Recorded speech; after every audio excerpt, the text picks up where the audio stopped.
Cuando exportamos un grano de maíz, atrás o anteriormente ese grano de maíz hay un desarrollo biotecnológico, genético, de ciencia y tecnología, de desarrollo de maquinaria muy importante. Así que la primarización como la conocíamos históricamente en la Argentina hoy no existe. Pensá en impulsar y potenciar tu campo. En Macroagro tenés todas las soluciones en un solo lugar en todo el país. Y siempre tenés un oficial cerca para todo lo que necesites. Pensá en grande. Pensá en Macro.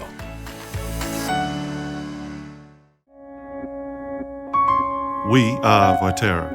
We are a world-leading agriculture network. We are a network of storage assets, processing facilities, terminales del puerto, logistics, assets, and marketing offices. Folyamatosan fejlesztjük a hálózatunkat. Responding to change and pursuing opportunity. Büszkék vagyunk arra, amit csinálunk, arra, ahogy csináljuk. Temos a missão de conectar a indústria agrícola. To grow our network and build partnerships that last.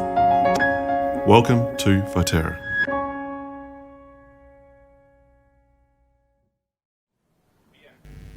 Bien, gracias, buen día. Gracias por estar presencial y virtualmente.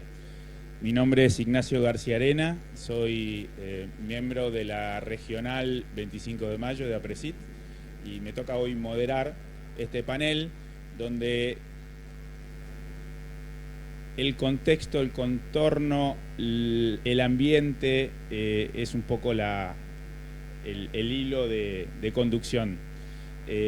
Hay dos instituciones, una institución muy reconocida de hace muchos años, Vida Silvestre acompañándonos, y hay otra institución de instituciones que es la red de BPA, ya Carolina nos va a contar de qué se trata.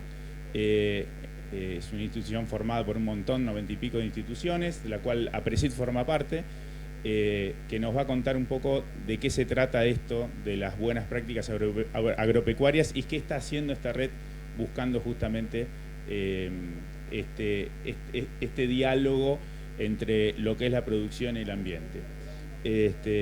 Luego Manuel nos va a presentar Vida Silvestre, ya lo conocemos, pero ¿en qué está Vida Silvestre hoy trabajando?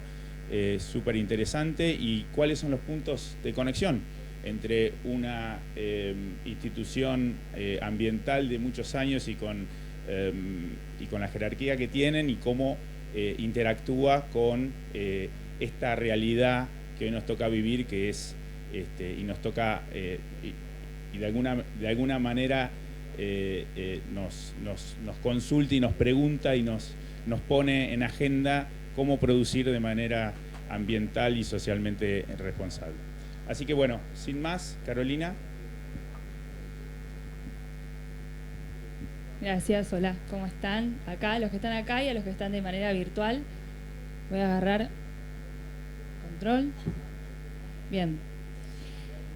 Hace años que me toca asesorar y asistir a personas para preparar sus charlas, pero cuando me llamaron a mí para estar acá, les digo que el nervio que me agarró no les puedo explicar, así que estamos todos más o menos en la misma página. Y cuando se lo confesé a una muy amiga mía que hoy está en este auditorio, me marcó que obviamente lo que te da un poco de miedo estar acá adelante es la exposición, pero también lo que me pasó a mí es estar enfrentando un desafío nuevo, ¿no? Empezar a implementar estrategias nuevas para afrontar este cambio que es cambiar de rol, de estar tras bambalinas a estar acá adelante de todos ustedes. Y cuando hablamos de cambios y de cambiar se trata, estamos todos interpelados por el cambio, no hay nadie que no esté afectado por un cambio en algún momento. Por ejemplo, en términos de comunicación, yo soy comunicadora, ha cambiado muchísimo la forma que tenemos de comunicar. Yo cuando estudiaba, las redes sociales no eran parte del programa de estudio, no voy a decir cuántos años tengo, que parezco joven, y hoy sí lo son. Y de la misma forma que cambiaron estas formas de comunicarse y de relacionarnos, también ha cambiado, por ejemplo, los hábitos de consumo. Hoy hay un consumidor y una sociedad cada vez más exigente en cómo nosotros hacemos las cosas. No importa tanto en qué producto adquiero, sino cómo ese producto que yo adquiero se hace. Y ante esa comunidad tan exigente, el sistema de producción también tiene que cambiar. No podemos seguir haciendo lo mismo que veníamos haciendo, porque ya no funciona. Entonces, ante esta necesidad de cambio y de empezar a hacer las cosas mejor, es que surge esta red de instituciones, esta institución de instituciones, como decía Nacho, que es la red de buenas prácticas agropecuarias. Pero, ¿Qué es la Red de Buenas Prácticas Agropecuarias?, se preguntarán. Es justamente una mesa de trabajo interinstitucional que está conformada por más de 90 instituciones del sector público y del sector privado, que lo que buscan es fomentar la adopción de las buenas prácticas agropecuarias para un desarrollo sostenible. Y lo hacen a través de la integración, a través del consenso, a través del diálogo. Y cuando les digo que somos más de 90, somos todas estas. Obviamente que no se las voy a mencionar una por una porque me voy a olvidar de alguna y voy a tener un problema de cartel bastante grande, pero el objetivo de estas 98 ya somos instituciones es que representamos a toda la cadena de producción. Les estoy spoileando la presentación. A toda la cadena de producción, desde la producción propiamente dicha, como es APRESID, que hoy nos anfitriona. También tenemos a instituciones del sector público, como ministerios de producción, de ambiente. Tenemos también a la Cámara del Ambiente, acá adentro. Representamos también instituciones técnicas, como son el INTA, el SENASA, y mismo instituciones de la poscosecha, como los acopiadores. Pero todas esas que tenemos tanto expertise diferente y tantos ejes de temas distintos, trabajamos todas juntas por ese objetivo que les mostré antes, que es nuestra misión, que es lograr este desarrollo sostenible a través de la promoción de las buenas prácticas en diálogo con la comunidad, que eso no es poco. Y como les decía, ¿no? Pensamos mucho en el qué, pero ¿cómo? ¿Cómo hacemos todo esto? A través de distintos ejes de trabajo. Hay distintos que, por ejemplo, hablamos primero de lo que tiene que ver con el conocimiento y los recursos. Para mí la gestión del conocimiento es clave. Somos 98 y cada una tiene sus propios conocimientos y su propio expertise, pero eso se tiene que volcar en algún lado. Entonces nos juntamos en mesas de trabajo en las que a través de distintas temáticas volcamos esos conocimientos en documentos, en manuales, en guías de buenas prácticas agropecuarias. Y eso no es todo. Nosotros no queremos solamente gestionar el conocimiento que nosotros tenemos, sino que también le proponemos al productor o a la productora o a las personas que producen que también sepan dónde están paradas en términos de buenas prácticas agropecuarias. Entonces también elaboramos unas autoevaluaciones que son libres y gratuitas y se pueden encontrar en la página web de la red, en la que estas personas que producen y están interesadas en las buenas prácticas agropecuarias pueden saber dónde están paradas en ese momento. Y no solamente eso, sino que también sabemos que los cambios son paulatinos, no podemos hacer todos los cambios de una. Entonces, les proponemos también lo que son unas checklists o listas de tareas para que quienes están interesados en aplicar las buenas prácticas puedan ir marcando aquellas que ya están haciendo, aquellas que les faltan, e incluso conocer algunas prácticas que todavía no sabían que existían, porque esas cosas también pasan. Y entendemos que producimos en todo el país, trabajamos en todo el país, y no todos los territorios tienen las mismas necesidades. Entonces es sumamente importante la bajada a territorio. No podemos hacer lo mismo en un lugar que en otro. Entonces nos valemos de nuestras mesas de provinciales y los nodos provinciales, que son los que toman todos estos conocimientos que nosotros elaboramos y los bajan a territorio para que se apliquen. Y con ellos trabajamos en entender esto que debería ser, que serían como los manuales y las guías de máxima, y lo que se hace en realidad. Y tratamos de encontrar cuál es ese hueco faltante entre lo que se hace y lo que se debería hacer. Y lo buscamos achicar a través del trabajo en territorio. Pero nada de eso sería viable si nosotros no tenemos diálogo, ¿no? Para nosotros el diálogo pasa por distintos aspectos. Por un lado, poder contar lo que estamos haciendo y mostrar lo que estamos haciendo, pero también es escuchar lo que tienen para decir y lo que necesitan de nosotros. Y para eso elaboramos un taller muy lindo que se llama el Taller de Escucha, que lo que busca es justamente abrir las puertas de un establecimiento agropecuario para que tomadores de decisión regionales o referentes locales puedan entrar y ver cómo se trabaja, cómo se hacen las cosas. Pero antes de mostrarles cómo se trabajan y se hacen las cosas, lo primero que hacemos es preguntarles qué los inquieta, qué dudas tienen, qué necesitan de nosotros. Y en base a esas respuestas nosotros avanzamos y empezamos a contarles de qué se trata. Y trabajamos para unificar esos términos y esos contenidos en un lenguaje único. Y después sí, una vez que ya sabemos qué necesitan, qué los inquieta y qué les preocupan, hacemos una recorrida por ese campo mostrándoles las distintas decisiones y distintas tareas que se hacen. Y por qué una decisión de siembra o de cosecha se hace en un momento y no en otro, por ejemplo, que no en todos lados es lo mismo. Y por último, que es mi eje preferido, y dirán que es porque soy comunicadora, y la verdad es que tienen razón, pero es la comunicación. Cuando nosotros hablamos de comunicar en la red de buenas prácticas, hablamos de dos ejes distintos. Por un lado, es hablarle a esa sociedad, a esa comunidad que no sabe cómo hacemos las cosas y que en muchos casos tiene razón de que muchas cosas se han hecho mal. Entonces tenemos que mostrarle a esa comunidad cómo vamos avanzando y cómo vamos adoptando cambios para que las cosas mejoren, para una producción sostenible. Pero no es solamente eso. Nosotros tenemos otro lado, que es la producción. A esa gente también le tenemos que hablar, porque las buenas prácticas agropecuarias se escuchan mucho, pero hay tantas que tal vez hay un productor que no dio con todas, o mismo que no las aplicó, pero las escuchó, o incluso gente que nunca escuchó hablar de buenas prácticas, porque esas cosas sí pasan y las hemos visto a través del trabajo de la red.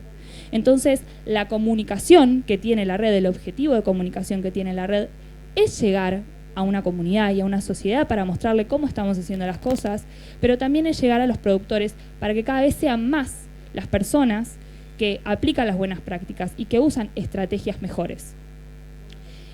Y esto lo hacemos a través de nuestros canales de difusión, que los invito a todos a seguirnos, @redbpas, en Instagram, en Twitter, en Facebook, y también a través de nuestra página web. Ahí tenemos todos los documentos que son libres y son gratuitos para que todas las personas que producen y quieren aplicar las buenas prácticas puedan hacerlo con nuestra ayuda. Y de paso me tomo un tiempito para quedarme en esta slide, porque hice una apuesta que iba a conseguir más seguidores en las redes de la red BPA, así que les pido un segundito que me hagan una gauchada, porque después esto es una apuesta y la pierdo y me muero. @redbpa, sobre todo en Instagram, por favor.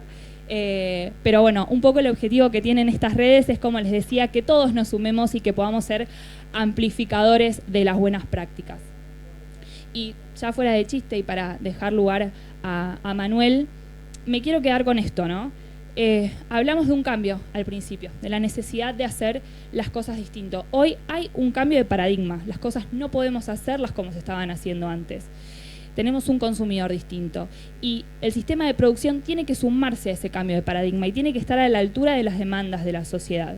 Entonces necesitamos cambiar, no podemos hacer lo que veníamos haciendo antes, ¿sí?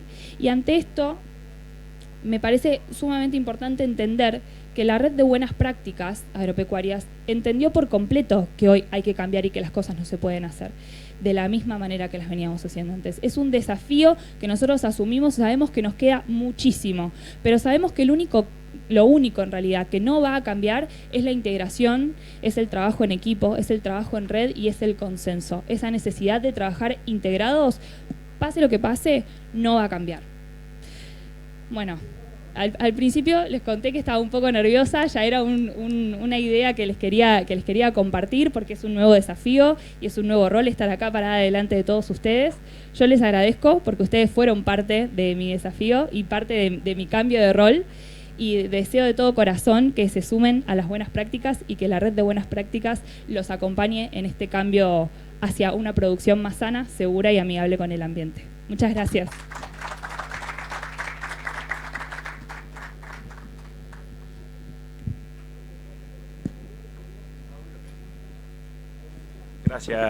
Gracias Caro, muy claro. Súmense entonces a las redes, sumo un montón. Sí. El mensaje es ese, no estamos haciendo las cosas bien, tenemos que entender primero eso como para hacer un mea culpa y tratar de mejorar, y esto es una excelente herramienta. Bueno, Manuel, ya te presentamos, sos director general de la Fundación Vida Silvestre Argentina, una fundación que hace muchos años existe y viene agregando valor a nuestra sociedad. Así que, Manuel, te escuchamos. Bueno, muchas gracias realmente por... ¿Se escucha bien? Sí.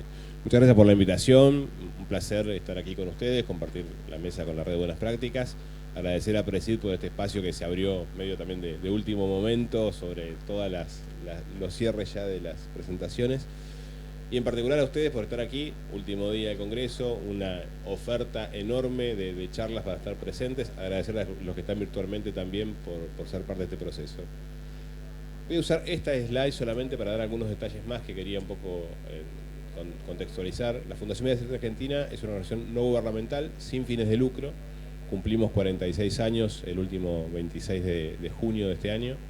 Estamos asociados a WWF, que es la Organización Mundial de Conservación, desde el año 1988. De alguna forma somos representantes de WWF en Argentina, pero a su vez también participamos de todo lo que es la política internacional que promueve WWF a nivel global. Somos parte de todas las mesas de discusión, de todos los elementos que se hacen a nivel internacional. Personalmente les quería comentar también, yo soy ingeniero forestal, estudié en Esquel, viví, gracias a la Fundación Vida Silvestre Argentina, 11 años en Puerto Iguazú, en Misiones, siendo el coordinador del programa Selva Paranaense, y hace 7 años que estoy en la oficina de Buenos Aires, primero como director de conservación, y desde hace 8 que estoy en Buenos Aires, 1 como director de conservación y 7 como director general. La Fundación Vida Silvestre Argentina, obviamente cuando nace como una ONG típica ambientalista. Lo que buscaba era conocer la naturaleza, comunicarla. Teníamos mucho en lo que tiene que ver con el ambientalismo y con el naturalismo, principalmente la comunicación. Y hemos ido evolucionando, ¿no? Como todo, afortunadamente. Y nos ha llevado mucho esto a trabajar en todo lo que tiene que ver con la relación de las buenas prácticas y del manejo sustentable. De hecho, tenemos dentro del Departamento de Conservación un programa, que es el Programa de Conservación y Manejo Sustentable, que coordina María Eugenia Periago desde hace algunos años, que justamente se vincula con cadenas de suministros de soja, de carne, de pesquerías, para intentar justamente darle un contenido, una implementación, no solo a la buena práctica que pueden implementar los productores, sino también y principalmente a los modelos de gestión que proponemos que tengan las compañías, las empresas y los gobiernos, y ojalá en la construcción de una política de Estado. Pero bueno, un poco eso para contextualizarlo, y lo charlábamos. Tengo mucha información mezclada porque participé ayer en varias charlas, tuve una reunión con la gente de Apresidia, y es como que quisiera transmitir muchas cosas más de las que están finalmente en la presentación. Pero comentarles que si bien somos ambientalistas, somos en este momento 48 personas en todo el país, la mayoría de nosotros profesionales en alguna disciplina vinculada a la conservación, a la gestión, al manejo, muchos de nosotros con algún nivel de posgrado, y a su vez somos ciudadanos que hemos transitado la Argentina de diferentes formas, ¿no? Y menciono esto porque he visto durante el Congreso que hay mucha cuestión todavía de esta, pareciera ser que se está reiniciando el enfrentamiento entre la producción y la conservación. Hace 18 años que estoy en Vida Silvestre, trabajé mucho durante este tiempo para que esto se reduzca, para que acerquemos posiciones, para que encontremos espacios de diálogo, de solución común, y lamentablemente en el último tiempo estoy viendo que de los sectores más extremos del ambientalismo y quizás de los sectores más extremos de la producción se están planteando otra vez esas confrontaciones que estoy dispuesto a trabajar para que no crezcan, ¿no? Y para justamente reducirlas. En algunas de las discusiones que hay, el ambientalismo piensa que el sector agrícola es un señor malo subido en una máquina de estas enormes, atropellando el bosque o contaminando, y en algún sector de extremo del sector de la producción piensa que los ecologistas somos todas personas que vivimos en Palermo, que tenemos nuestro iPhone y que manejamos con nuestra notebook todas las redes sociales para afectarnos. Bueno, yo particularmente, y esa era la foto que no pude poner, nací en General Madariaga, soy hijo de un inmigrante chileno que era plomero. Desde chiquito arreglaba molinos con mi viejo, he juntado papa con la maleta, he cosechado maíz a mano, he hecho chacinado con los montenegrinos, tengo una experiencia de campo fuertemente, conozco, he casado con mi padre también, hemos peludeado, pero en el sentido, como se dice ahora, literal de la palabra, ¿no? O sea, no como la simbología de la peludeaste. Así que bueno, un poco les voy a hablar desde esa posición también. Hoy quería usar ese espacio para comentarles. A diferencia justamente de tuya, hace mucho que doy presentaciones y mi intención es justamente buscar la forma de innovarme un poco para hacerlas más dinámicas y más agradables. Esto apuntamos a...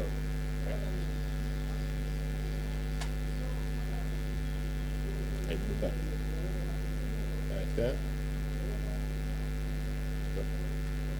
Ah, estaba al revés. Por eso era. Ahí. Bueno, una primera información que la estamos usando bastante. Esto es un análisis que hace Ronstrom, que es un investigador, que muestra cómo estamos con los límites planetarios, ¿sí? Salgamos de la visión argentina y pensemos a nivel global. Argentina tiene casos particulares a tomar, pero esto es a nivel global. A nivel global se analizan 7 límites planetarios. En la zona verde van a ver la zona donde deberíamos mantenernos, y en las zonas más hacia lo rojo, las zonas donde estamos pasándonos de mambo. Básicamente los ciclos de nitrógeno y fósforo, muy asociados a la producción agrícola a nivel global, están sumamente excedidos y estamos alterándolos de formas en las cuales es irreversible posiblemente para el planeta. La contaminación química también es un elemento del límite planetario que está sumamente excedido. No es para nada exclusividad de la actividad agrícola, obviamente toda la actividad industrial, la actividad humana. Mi viaje aquí implicó contaminación química seguramente que está contribuyendo. Y la pérdida de diversidad está muy relacionada con los cambios de uso que también están en zonas de conflicto, ¿sí? Esto un poco para dar un contexto global de la importancia y la amenaza a la cual estamos enfrentando hoy como sociedad. También lo otro que quería mencionar es que ante semejante crisis no hay una solución única. Y en ese gráfico que por ahí no se llega a ver, vemos a una persona que ante todas las situaciones complejas que afrontamos, mira solo el tema del cambio climático o del carbono. Ese es un tema no menor. Celebro, me parece oportuno que el eslogan de este congreso sea lo del carbono, pero muchas veces por conservar el carbono, por almacenar el carbono, podemos hacer cosas que sean negativas sobre la biodiversidad, que sean negativas sobre la contaminación, que sean negativas sobre las personas. Nuestro objetivo también como asociados a WWF es que toda la agenda climática se vincule con la agenda de biodiversidad y con la agenda de personas, para que todo lo que se hace en el marco de la Convención de Diversidad Biológica y la Convención de Desertificación también contribuya y se articule con la Convención de Cambio Climático. Algo de información muy rápido, también solo esto para justificar por qué estoy yo acá.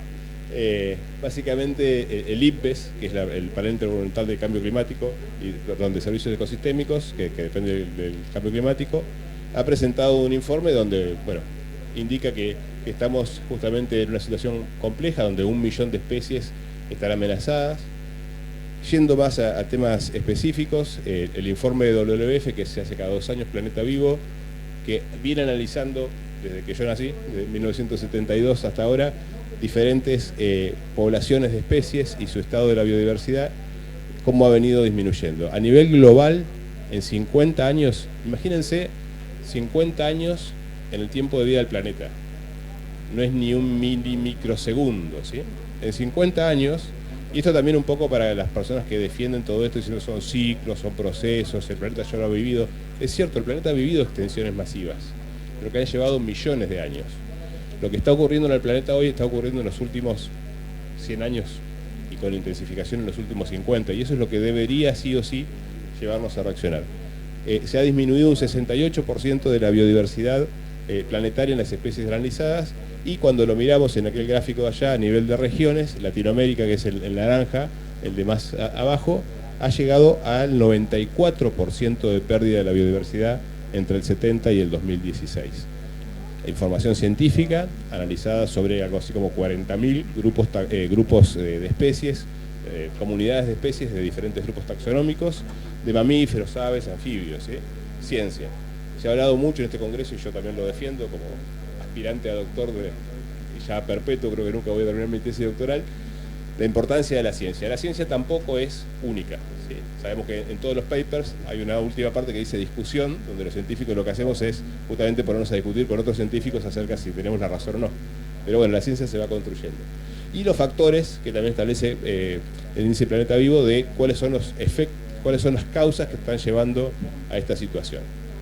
La pérdida y degradación de hábitat, la sobreexplotación, las especies invasoras, la contaminación y el cambio climático, repartidos en esos porcentajes, son los elementos que están llevando a esa pérdida de biodiversidad.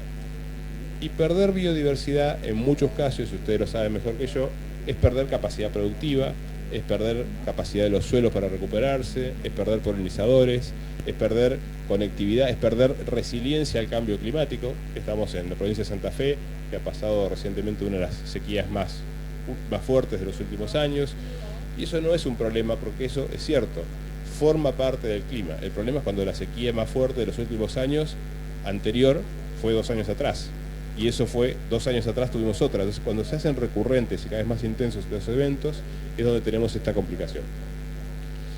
Para eso, ¿qué hicimos? Tengo ahí una versión impresa que me olvidé de sacar de la mochila, pero intentamos presentar información documentada. Hace poquito presentamos estas fichas que están con los links de la presentación. A partir de la semana que viene las vamos a hacer públicas también.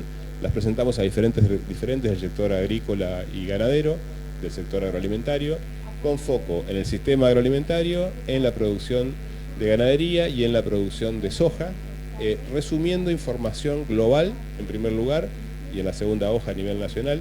Cada una de estos dichos que están ahí, que no se llegan a leer obviamente, tiene una cita que está reflejada en la última hoja con quién lo dijo. La FAO, el CONICET, el World Economic Forum, la Fundación Vida Silvestre, el WWF, algún ministerio, y eso nos pareció importante para ordenar el discurso. Esto no es la verdad, pero es información documentada. ¿Qué quiero decir con esto? Que es posible que haya algún paper que discuta algún dato que está aquí. Estamos interesados en hacerlo, estamos haciendo webinarios para eso. Ayer fue el primero, que ha quedado grabado y lo podemos compartir. Y la idea es un poco trabajar en esto, trabajar en homogeneizar el nivel de información y de conocimiento que tenemos sobre esta temática. Voy a intentar acelerar un poquito. En esas fichas hay un dato que es impactante, y creo que lo está impactando como me impactó a mí cuando lo vi. En este momento, de la biomasa, del peso total de mamíferos que hay en el mundo, 60% son nuestros ganados, 34% somos nosotros los humanos y solo 4% son los mamíferos silvestres. Imagínense que esto ocurrió en los últimos 500 años, exagerando, ¿no? Antes de eso, seguramente había mucho más mamíferos silvestres que ganados y mucho más que humanos. Ayer justamente veía una presentación que me tuve que ir, donde mostraba cómo en los últimos de la revolución de la agricultura logramos incrementar de los 1.000 millones de habitantes del planeta, que nos costó toda nuestra evolución llegar a juntar, hasta antes de 10.000 años antes de Cristo, a los 8.000 que somos ahora, y cómo eso se incrementó. Bueno, se incrementó esa cantidad de personas en el mundo a costa de que obviamente los mamíferos silvestres han disminuido. ¿Cuáles son los factores que llevan a esto? Obviamente la destrucción masiva de los espacios naturales, la pérdida masiva de especies de diversidad de vida, la producción y consumo de los recursos naturales de manera insostenible. Más personas, menos pobreza a nivel global. Desde 1820 había aproximadamente un 90% de las personas que vivían en condiciones de extrema pobreza. 1820, ¿sí? 200 años atrás, la Revolución de Mayo.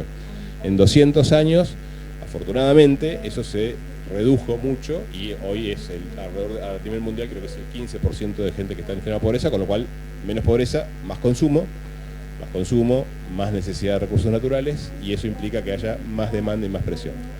Yendo al caso argentino en particular, en Argentina 2.8 millones de hectáreas se deforestaron después de la sanción de la Ley de Bosques en 2007, ¿sí? En 2007 a 2021. Dimensionemos 2.8 millones de hectáreas. Es la superficie de la provincia de Misiones. Directa, ¿sí? Es una relación directa.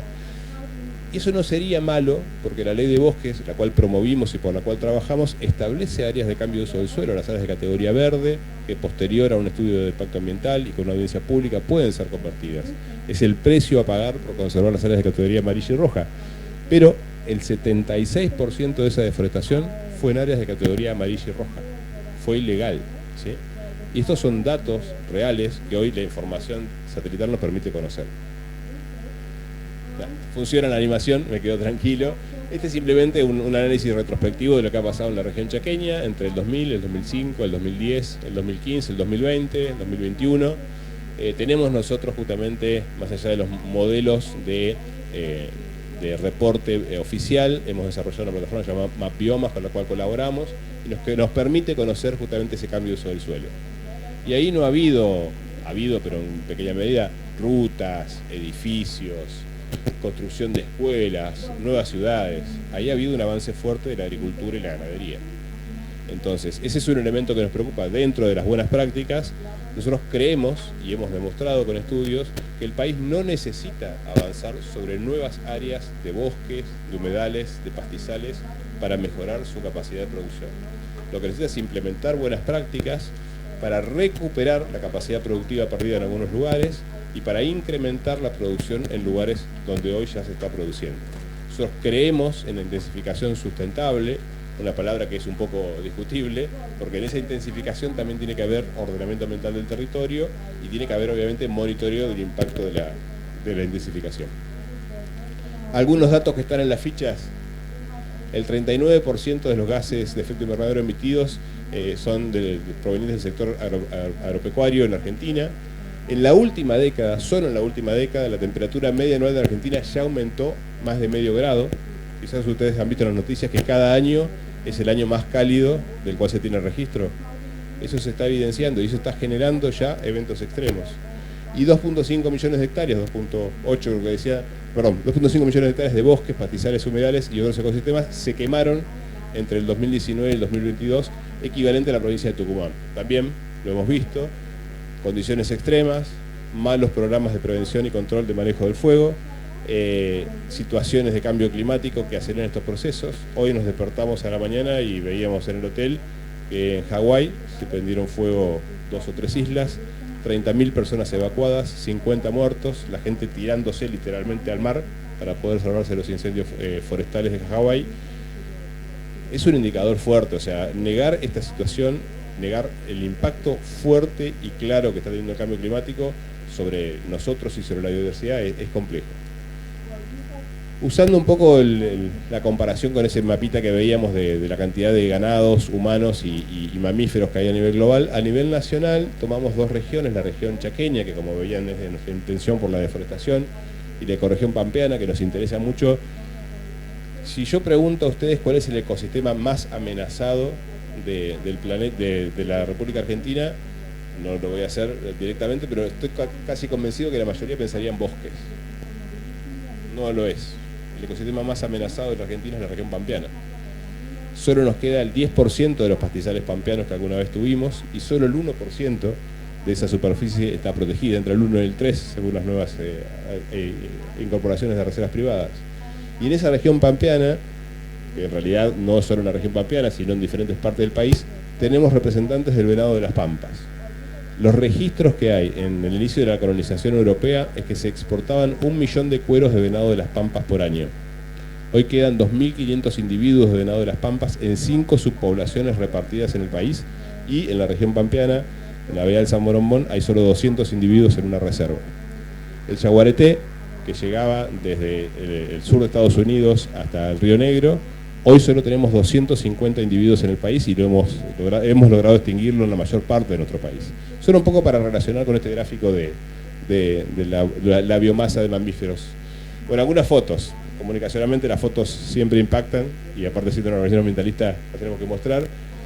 ¿Qué pasa? Falta de ordenamiento territorial, avance de una agricultura que no respeta límites, que no respeta escalas, que no tiene condicionantes, justamente porque los paquetes tecnológicos permiten hacer monocultivos de mucha intensidad, conversión de los ambientes naturales en lugares que el bosque protege la pendiente de la erosión, superficies justamente y técnicas de conversión, el tema de los productos fitosanitarios, en algunos casos son productos químicos que se utilizan para el agro, yo los llamo a esos agroquímicos al menos, no necesariamente agrotóxicos, pero al menos agroquímicos. Mala implementación, esa foto es en Madariaga, es el cartel que anunciaba la escuela agrotécnica a la cual iba mi hija, y yo que había salido a andar en bicicleta y me pareció raro que estaba el campo quemado y había un chorrito ahí de raro y ese chorrito tenía esta continuidad, ¿no? Y estaba tirado a metros del cartel de escuela donde iba mi hija y enfrente de una de las tomas de agua donde está la perforación para abastecer de agua a la ciudad, de una de las altas perforaciones. Yendo un poco a esto de las buenas prácticas, yo sé que esto es detalle, sé que esto es lo que uno puede ver puntualmente, no es lo que pasa generalizadamente, pero muchas de estas cosas se repiten recurrentemente y muchas veces se justifican. Como soy de una ciudad campera, podríamos decir, tenemos la Fiesta Nacional del Gaucho, decimos que es el Pago Gaucho, tengo muchos amigos que trabajan en la actividad agrícola y puedo recorrer campos en los cuales hay depósitos de estos envases que todavía no se sabe qué hacer, porque la ley justamente de envases no está bien implementada y no tenemos los sistemas de recuperación y destino final de estos envases. Ya voy llegando al final, disculpen. Intento rápidamente, este es un estudio que hicimos, están los links, que muestra en más oscuro, ven los lugares donde se perdió actividad fotosintética en un periodo que fue analizado, y para entenderlo gráficamente, vean la Patagonia. Eso es la desertificación de la Patagonia. Eso muestra cómo se perdió la capacidad productiva de los campos patagónicos por el cambio climático, pero principalmente por el sobrepastoreo. Yo estudié en la ciudad de Esquel, conozco bastante la Patagonia y conozco lugares donde se podía poner hasta 10 ovejas por hectárea. Se podía porque el campo lo permitía, obviamente eso llevó a que se desertificara y hoy con mucha suerte hay una oveja cada 10 hectáreas en esos lugares. La zona núcleo, la zona central de producción, hoy necesita cada vez más agroinsumos para poder mantener su capacidad productiva, y como veíamos más arriba, la deforestación, obviamente, de la región chaqueña ha llevado a la pérdida de servicios ecosistémicos. Y eso, un poco ahí relacionado, lamentablemente, y esto no es responsabilidad no más mínima, obviamente, del sector agrícola, pero sí responsabilidad de nosotros como país, no nos ha llevado a desarrollarnos. Cada vez estamos más subdesarrollados, cada vez tenemos más pobreza, cada vez tenemos más necesidades básicas insatisfechas. Yendo rápidamente a lo que hacemos, la Fundación trabaja en alianzas transformativas con el sector privado, intentando trazar toda la cadena de valor, en la implementación de buenas prácticas productivas acordes a cada ecorregión, en el desarrollo y ejecución de proyectos de conservación y restauración, algunos ejemplos de kit de manejo sustentable de pastizal para la ganadería, de manejo de bosques nativos con ganadería integrada. Un poco intentando mostrar esto, ¿sí? Nos quejamos como ambientalistas, pero vamos al campo y trabajamos con los productores para esa mejora en la práctica que se puede desarrollar. Hay algunos links de donde pueden descargar obviamente estos elementos. Y a nivel global hemos sido promotores de diferentes iniciativas de certificación y de mesas de diálogo.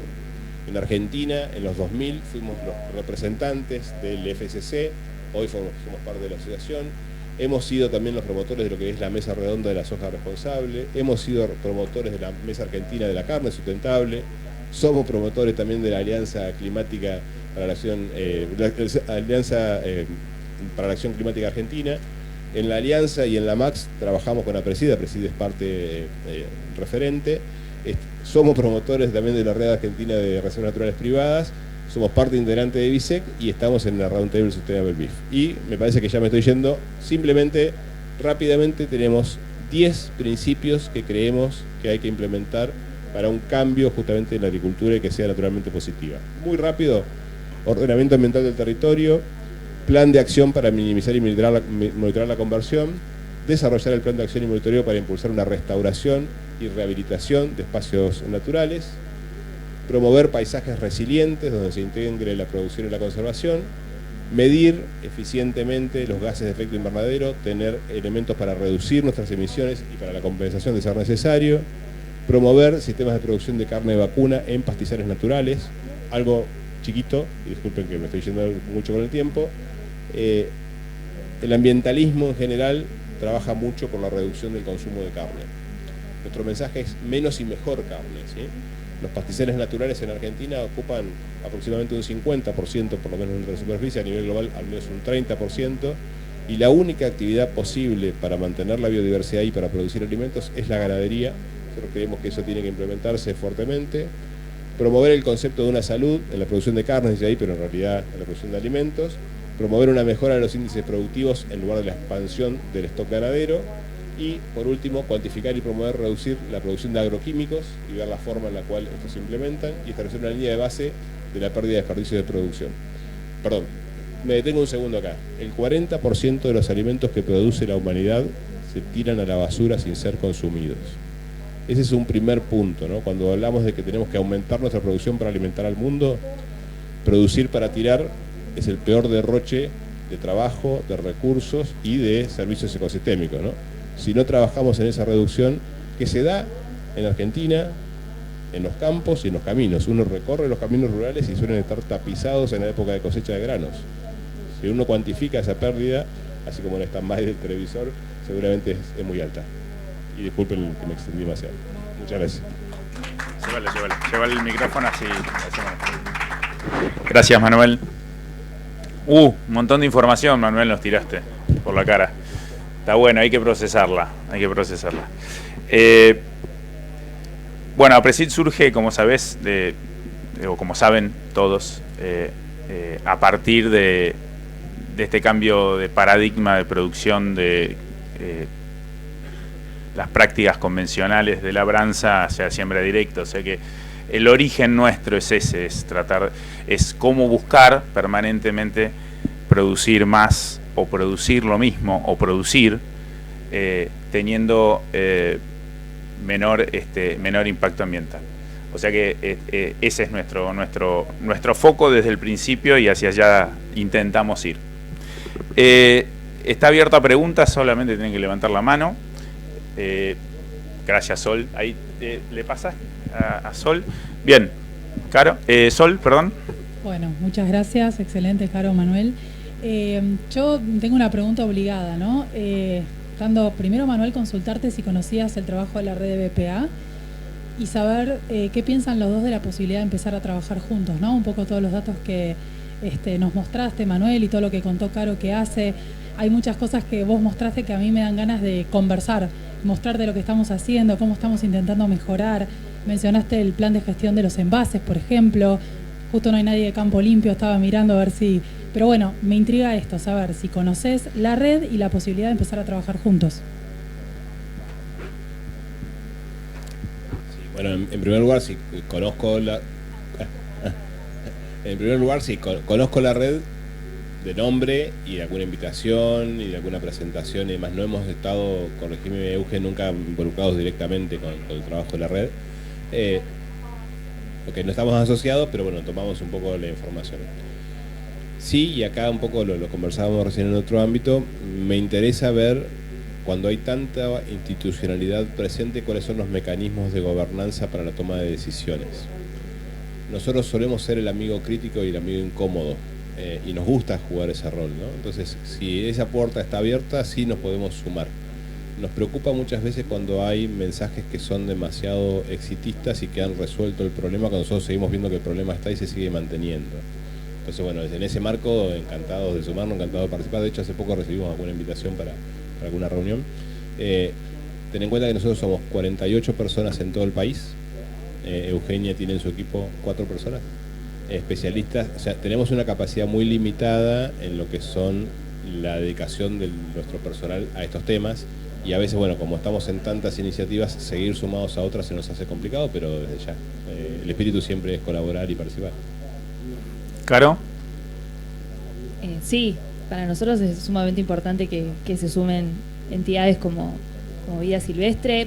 Es parte de la discusión. Para nosotros este concepto del que hablábamos antes del diálogo y el consenso es sumamente necesario, y el amigo crítico es necesario también, porque sabemos que hay cosas que nosotros estamos haciendo o que veníamos haciendo que ya no se pueden hacer, y empezar a cuestionarnos nosotros mismos y que nos cuestionen también los amigos es parte también de mejorar, ¿no? Y de generar ese cambio. La toma de decisiones de la red, y no me quiero detener mucho en esto, pero nosotros trabajamos, al ser 98 es verdad que muchas veces es muy difícil, nos valemos del espíritu y de la motivación de todas las instituciones que somos para trabajar. Nos juntamos en un comité ejecutivo, que es una mesa chica que primero toma todos los temas para poder digerirlos, y después todos los meses, los cuartos jueves de mes, nos juntamos las 98 instituciones en una reunión plenaria para conversar sobre todos los temas y empezar a tomar todas las decisiones. No todas las decisiones se toman en una reunión, tienen muchísima discusión, hay opiniones encontradas y muchas veces extremas en algunos puntos, y creo que eso es lo rico que tiene la red. Así que nosotros sumamente encantados de que el amigo crítico se sume para ayudarnos a mejorar. Definitivamente. Sí, siempre discutimos, ¿no? Esto del doble mostrador que tenemos, Manuel. Nosotros entendemos que hay un mostrador en el cual tenemos, que es la producción agropecuaria y es la cadena, en lo cual tenemos que bajar líneas sobre que no estamos haciendo la cosa bien. La autocrítica es la primer motivación nuestra de entender que claramente no estamos haciendo las cosas bien. Y la intención de la red es que sea el faro en el cual el referente por marcando hacia dónde deberíamos ir. Y por el otro lado, el segundo mostrador es hacia la sociedad, de contar también qué estamos haciendo y levantar la mano, ayúdennos a crecer, que es un poco lo que decía recién Caro. Creo que ese es el espíritu de la red, donde lejos estamos de creernos superados al respecto. Me parece que tenemos un montón de cosas para trabajar y estamos abiertos a las ayudas que podamos recibir, más allá de que los recursos que tenga la fundación por ahí sea escaso. Encantadísimo de que nos ayuden en eso. Un placer. Solo para complementar, lo he visto también a lo largo del Congreso y es lógico, ¿no? Un montón de personas, productores y productoras que se dedican a poner el día a día en su trabajo, en su esfuerzo, en su mejora. Muchas veces lo único que reciben son palos, ¿no? O sea, y esto para hablarlo claramente, ¿no? Y yo creo que tenemos que entender que estos análisis que se hacen a nivel global no son personalizados. muchas veces tienen que ver con el sistema y muchas veces las intenciones de mejora que tiene un productor en el campo no se pueden hacer porque no están las condiciones dadas por el Estado, por los gobiernos, por la sociedad. Cuando uno quiere implementar una mejor práctica, muchas veces tiene que competir con aquel que no la implementa y no hay una forma de diferenciarse. O quiere implementar un sistema de mejor trazabilidad y resulta ser que quienes monitorean la trazabilidad del Estado no tienen la capacidad y no tienen la posibilidad, ni siquiera a veces la vocación política, de desarrollarlo, ¿no? Entonces, creo que es interesante que comprendamos, tenemos que salir del personalismo de estas cuestiones, de estas aseveraciones, y a pensar la cadena y al sector en conjunto, ambiente, producción, sociedad, como un elemento que tiene que construir una política pública, que ojalá sea de gobierno alguna vez, y por lo menos, perdón, que ojalá sea de Estado alguna vez, y que por lo menos logremos que en algún caso sea de gobierno. Bien. ¿Hay algún otro comentario, pregunta? Sí, por allá, al fondo.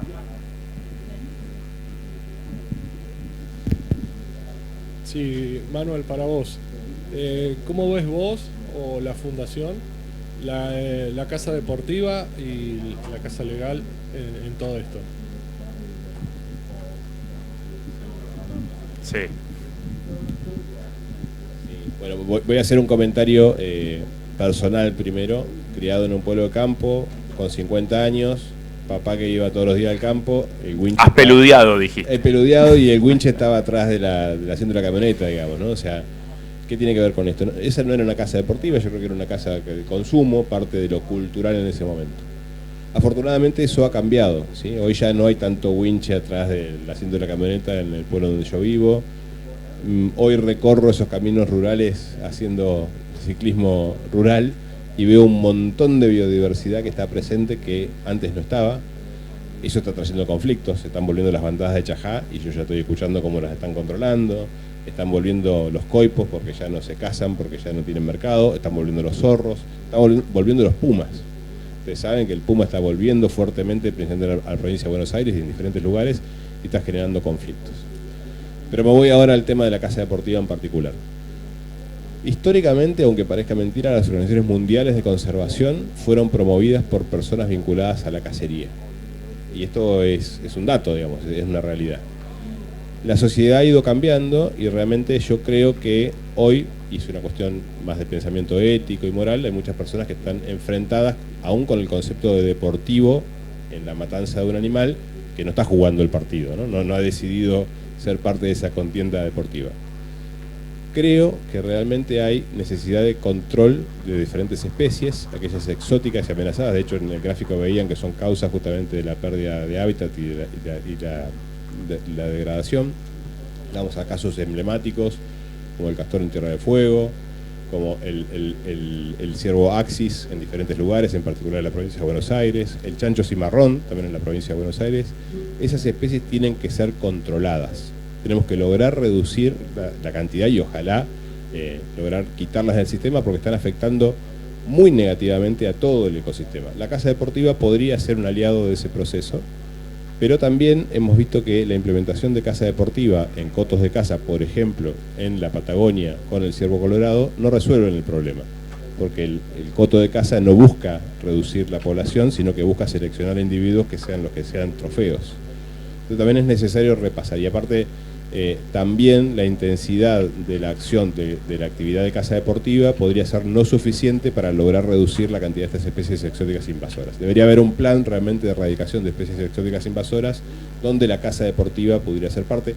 Algo de esto ha hecho Parques Nacionales en el Palmar, con los chanchos principalmente, y ha funcionado, pero es necesario verlo desde ese lado, ¿no? O sea, utilizar las diferentes herramientas necesarias para reducir los elementos de conflicto. Bien. Gracias, Manuel. Ya estamos en tiempo, salvo que haya alguna pregunta cortita, ya tenemos que ir cerrando. Les agradecemos mucho, Carolina, gracias por venir, gracias por animarte a dar ese paso que fuiste tan sincera en contárnoslo. Gracias, Manuel, por estar presente, gracias a la Fundación. Y bueno, ha sido un placer estar esta mañana con ustedes tratando esto que tiene un montón de aristas y un montón de derivaciones que está bueno que las abordemos y las abordemos seriamente. Bueno, desde APRESID personalmente estamos, personalmente me pongo como institución, trabajando justamente en esto y yo creo que esta interacción es fundamental. Así que les agradezco y nos vemos en cualquier momento. Muchas gracias. Gracias.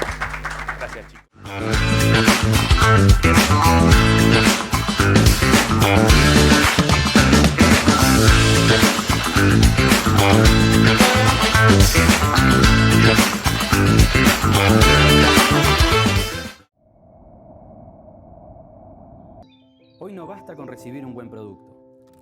Hace falta la asesoría y el respaldo de quienes lo producen. Hoy mis hijos me acompañan. Me gustaría ser un referente para ellos, trabajando de manera sustentable para dejarles un futuro mejor. El campo da otro paso adelante. El sistema SpeedAgro lleva la eficiencia de aplicación de un 45% hasta un 70%. Entra a speedagro.com o a nuestras redes sociales para asesoría comercial y técnica. SpeedAgro, The Greener Standard.